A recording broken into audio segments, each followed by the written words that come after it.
பாண்டியன் சீரியலில் அடுத்து வர எபிசோடில் பாண்டியன் இருந்துட்டு சரவணனுங்க கிட்ட மனசு விட்டு பேசுகிறா. சரவணா, உன் மனசுக்குள்ளே என்னடா இருக்கு அப்படின்னு சொல்லிட்டு கேட்கவும், அஞ்சலியை நான் முதல்ல லவ் பண்ணப்பா, அதை நான் உங்ககிட்ட சொல்லவும் செஞ்சேன்.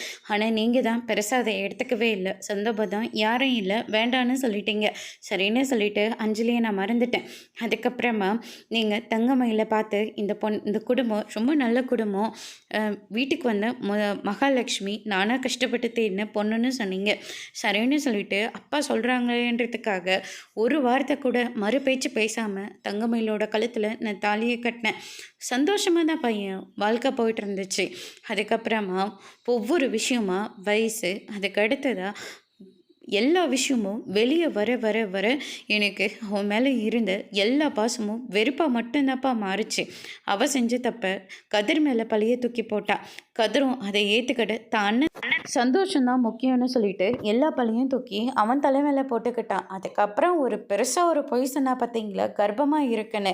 அதை என்னால் ஏற்றுக்கவே முடியல. அதுக்கப்புறம் நகை, இது எல்லா தப்பையும் அவள் செஞ்சுட்டு நம்மளுடைய மொத்த குடும்பத்தையும் தூக்கி ஜெயிலில் போட்டுட்டாப்பா. அதை எப்படிப்பா என்னால் மறக்க முடியும் அப்படின்ற மாதிரி சொல்லிடுறாங்க. நீ மறக்காதடா, ஆனால் இப்போ தங்கமயிலோட வயிற்றில் உன்னோட குழந்தை வளர்ந்துட்டுருக்குடா. இந்த வீட்டுக்கு ஒரு வாரிசு வந்துடாதா, அடுத்த தலைமுறையை நம்ம பாத்திர மாட்டாங்களான்னு சொல்லி நானும் உங்கள் அம்மாவும் வருத்தப்படாத நாளே கிடையாது. ஆனால் இப்போ நீயும் மயிலும் பிரிஞ்சிருக்கீங்க. எப்படியாவது ஒன்று சேர பாடுறா, மயில் திரும்பவும் வாழ்க்கையில் வந்துட்டா நீ சந்தோஷமாக ஆயிடுவியோன்னு எனக்கு தோணுது. மயில் செஞ்ச தப்பு எல்லாத்தையும் உணர ஆரம்பிச்சிச்சு சரவணா அப்படின்ற மாதிரி சொல்கிறாங்க. அதோடு இன்னைக்கான பிரமோ முடிச்சிருக்காங்க.